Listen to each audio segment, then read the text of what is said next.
Olá, meus amados, tudo bem com vocês? Comigo está tudo ótimo.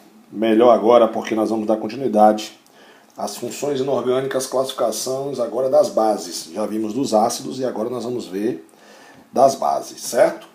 De acordo com Arrhenius, base é toda espécie química que dissocia o íon H-. E a gente já estudou qual é a diferença de dissocia para ioniza, certo? Mas eu queria fazer aqui um parênteses aqui, né? Na nossa aula aqui, né? Eu gostaria de frisar que uma outra característica é que os ácidos e as bases têm sabores diferentes, certo?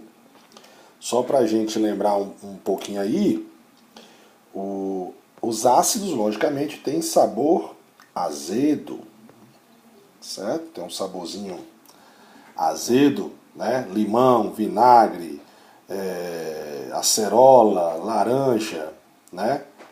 Tem alguns saborzinho azedo. E as bases têm um sabor adstringente. Adstringente, né? É aquele sabor em que prende, aquela sensação que prende a boca, né? Que quando você come banana verde, caju verde, leite de magnésio, certo? Então só para a gente lembrar ali em relação aos sabores, né? Então vamos lá. Então eu tenho aqui uma base. O que caracteriza uma base? OH. Caracteriza a base, a hidroxila, OH, né? E como é que só ocorre a dissociação? A dissociação ocorre quando você quebra a ligação iônica entre ácidos e bases. Então vai ficar assim, ó. Então vai ficar, quando você bota uma base em água, fica Na+. Por que mais, Sandrão? Porque o metal tende a doar elétrons, né? E a formação da hidroxila, OH-, certo? Também é aquoso, certo? Como o Na+, ele só tem um OH, então essa dissociação aqui é uma dissociação completa.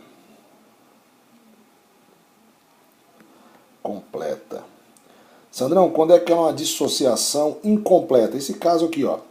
Então vamos quebrar aqui essa ligação, certo? Entre o metal com a metal. E eu vou produzir aqui, ó, cálcio, certo? OH+, porque só vai sair um OH e vai formar um OH-. Lembrando, aquoso. Geralmente eu esqueço de botar aqui o aquoso.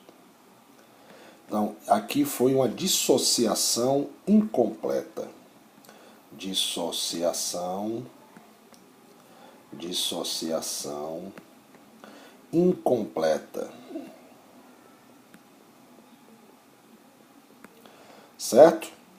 Quando é que ela é completa? Quando toda a hidroxila é quebrada, né? Então, quando você quebra todas as ligações, então vai formar Ca+2, olha o cátion aqui, né?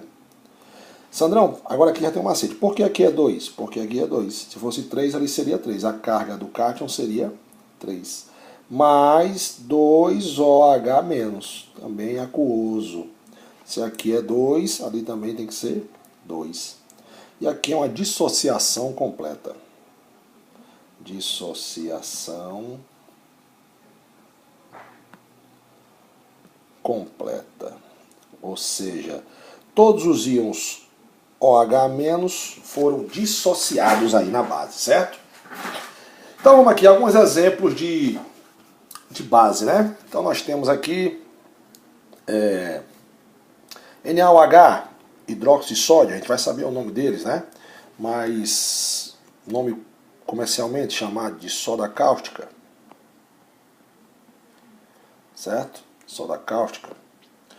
CaOH2 é o famoso cal hidratada. Cal hidratada. MgOH2, hidróxido de magnésio, também conhecido como leite de magnésio. Magnésio, ou leite de magnésia. Vamos botar aqui, né? Leite de magnésia. E o NH4, que é o hidróxido de amônio. Esse cara é o hidróxido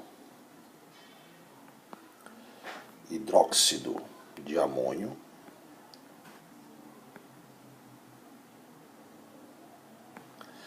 O hidróxido de amônio, que é uma base muito interessante, porque ela só existe em solução aquosa, certo? Essa base só existe em água, certo? Ela é resultante dessa reação aqui, ó, que eu vou botar para você aqui. Ela é resultante da reação, que inclusive eu até falei nos vídeos aí, né?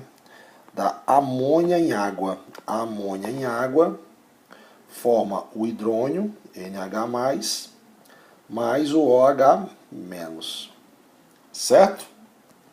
Beleza? Que juntando os dois, vai dar quem? Vai dar justamente o hidróxido de amônio. Certo? E aqui a gente vai lembrar, né, que isso aqui é uma das bases que sofre ionização, não sofre dissociação, né? Mas eu já falei nisso em vídeos para trás. Beleza, agora a gente já sabe qual é a base, nós vamos aqui para a classificação das bases, né? Muito fácil. Não tem, por exemplo, muitas diferenças para, assim, ionização. Lembra que no ácido tem uns casos particulares? Não. Então, monobase. Monobase é aquela que possui apenas uma hidroxila. Dissocia apenas uma hidroxila. Então, todos que têm apenas um OH. NaOH, KOH, AgOH, certo? E etc. De base, possui dois OHs, então CaOH2, hidróxido de cálcio, hidróxido de magnésio, hidróxido de zinco. Teve dois OHs, ele é uma de base. Tribase, 3 hidroxilas. Dissocia 3 hidroxilas. Então vamos lá. Al, OH3, Fe, OH3, Ni, OH3 e etc. Isso é uma tribase. Tetrabase, logicamente, 5, né? Então nós temos aí 5, que 5, rapaz? 4, doidão. 4 hidroxilas, então Pb, OH4, PT, platina, OH4 e etc. Ok, meus amados, beleza? Então, quanto a hidroxila é muito fácil. Teve um OH, monobase. 2 OH, de base. 3 OH, tribase. 4 OH, tetrabase. Em alguns livros, talvez você encontre até com 5, né? Como o hidróxido de antinômio 5, certo? Ele seria uma pentabase, né?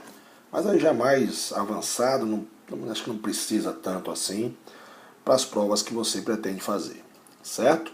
Beleza? Agora, quanto à força, né? Quanto à força é igual ao raciocínio dos ácidos, né? A força está relacionada ao grau de dissociação, né? E é dada pela mesma forma, só que lá é o número de moléculas. No ácido é a quantidade de íons H+, né? É a quantidade de íons H+. Aqui não, é a quantidade de íons OH-, ou seja, quantas moléculas de íon OH- você consegue dissociar, certo? Então as bases fortes geralmente já são dadas assim. Quando o grau de ionização é maior ou igual que 50%, ela é forte. Menor que 50%, ela é uma base fraca. O mesmo raciocíniozinho que eu fiz, né? Se eu botar, eu tenho aqui água, né? Se eu botar, por exemplo, 100 moléculas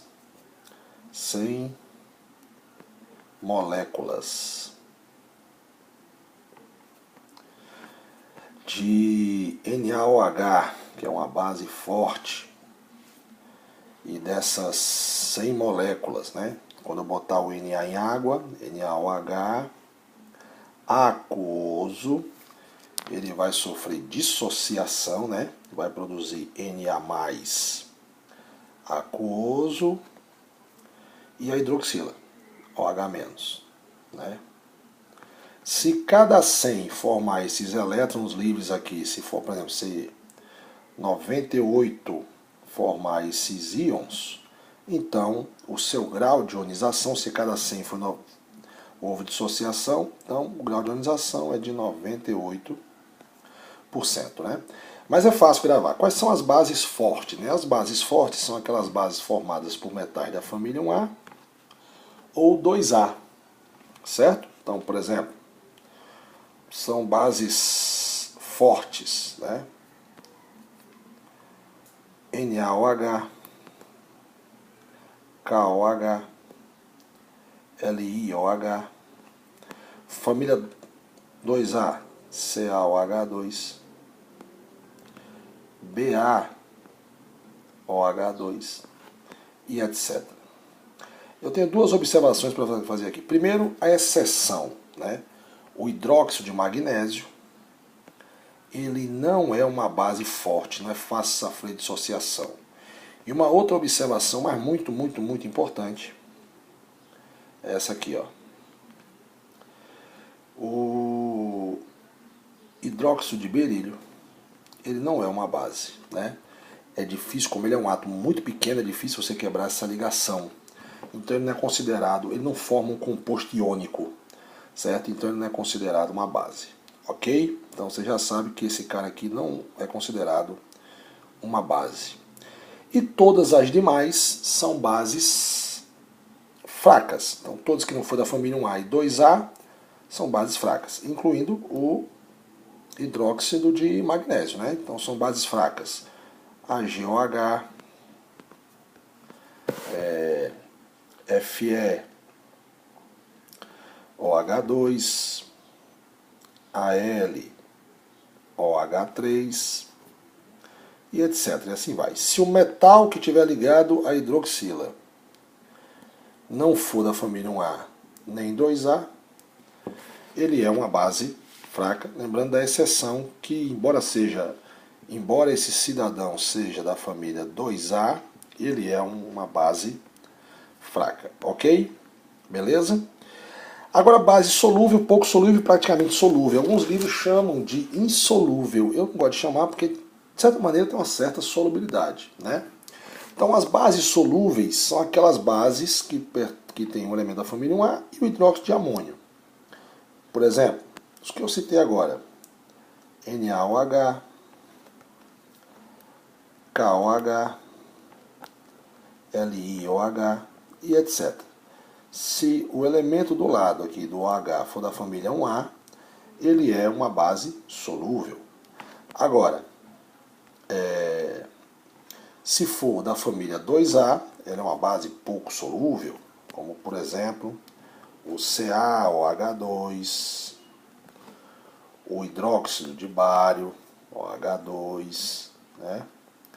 Certo? E etc. Então, se do lado aqui o metal for da família 2A, ele é uma base solúvel. Agora, tem a exceção de novo, né? Que é o hidróxido de magnésio. Embora seja da família 2A, embora esse cara seja da família 2A, ele é praticamente insolúvel, né? Então, os outros e o hidróxido de magnésio, tá aqui, ó, hidróxido de prata, hidróxido de ferro 2, ou hidróxido ferroso, que a gente vai aprender, hidróxido cuproso, ou hidróxido de cobre 1, hidróxido de ouro 3, ou hidróxido áurico, e etc. Certo? Então, se o cara do lado tiver o magnésio, certo? E qualquer outro elemento químico que não seja da família nem 1A, nem 2A e não ser de hidróxido de amônio, ele é uma base praticamente insolúvel, certo? Quanto à volatilidade, né, isso aí quanto à volatilidade, certo? Então nós temos aqui quanto à volatilidade. A maioria das bases são fixas, ou seja, essas bases fixas são aquelas que têm elevado ponto de ebulição, certo? Aqui tem baixo ponto de ebulição e é volátil, é justamente o hidróxido de amônio. O hidróxido de amônio, né, esse cidadão, já que ele só aparece em água, ele se decompõe em amônia, que aí você vai logo sentir o cheirinho de amônia, né? Aquele cheirinho de banheiro vencido, certo? No caso, gasoso e água, certo? Então ele logo se decompõe. Então por isso que ele é bastante volátil, certo? Ok? Beleza? Bom, agora vamos falar aqui de algumas bases, né? A classificação de bases foi bem rapidinho, né? Porque não tem muito o que falar das bases. Então já vamos falar aqui de algumas bases mais comuns, ok? Beleza? Então, para o vídeo não ficar muito grande, eu vou falar no próximo vídeo agora as bases mais comuns do nosso cotidiano. Até o nosso próximo vídeo aí. Um abraço.